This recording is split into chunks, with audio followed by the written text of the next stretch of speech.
Sa loob lamang ng 5 taon simula ng manungkulan si Presidente Duterte, aabot na sa halos 30,000 kilometro ng kalsada at halos 6,000 tulay na ang naipagawa ng DPWH sa ilalim ng Build, Build, Build program.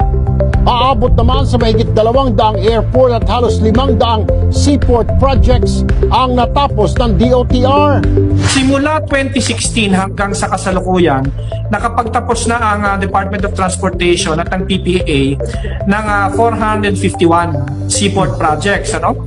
Malaki at maliit ito. Ang pinagmamalaki natin dyan, unang-una yung ating yung bagong passenger terminal building sa Cagayan de Oro, na kung saan ito ay magagamit ng 3,000 pasahero at any given time.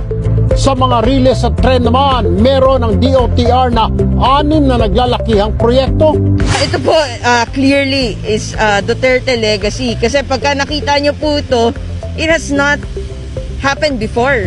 Because of Build, Build, Build, Filipinos now spend less time in the road and more time with their families. And I think that's something that we should all be proud of. Nariyan ang subway na kauna-unahan sa bansa. Ang itinuturing na pinakamalaking proyekto ay ang North to South Commuter Rail na magdudugtong sa Central Luzon at Calabarzon. May habang 148 kilometers. Meron itong 35 istasyon mula sa Clark, Pampanga hanggang sa Calamba sa Laguna. Matagal na dapat natin isinagawa to. Sabi nga, nagka-catch up or naghahabol tayo sa infrastructure investment. Dapat 2 or 3 decades pa ito ginawa. At tulad ng ilan naming mga proyekto, Metro Manila Subway, 1973 pa pinag-isipan. Itong PNR Clark natin, 1993 pa dapat. Itong Common Station natin, 2007 pa. LRT1 Cavite Extension, 2000. MRT7, 2001. So kung titingnan mo, talagang it's high time. At talagang kailangan na ng mga tao natin. Tuloy-tuloy din daw ang rehabilitasyon sa mga tren. Kung dati ay mahigit 70 kilometers lamang ang riles ng tren, sa panahon ni Duterte, mahigit 1,000 kilometro na ang haba ng mga riles.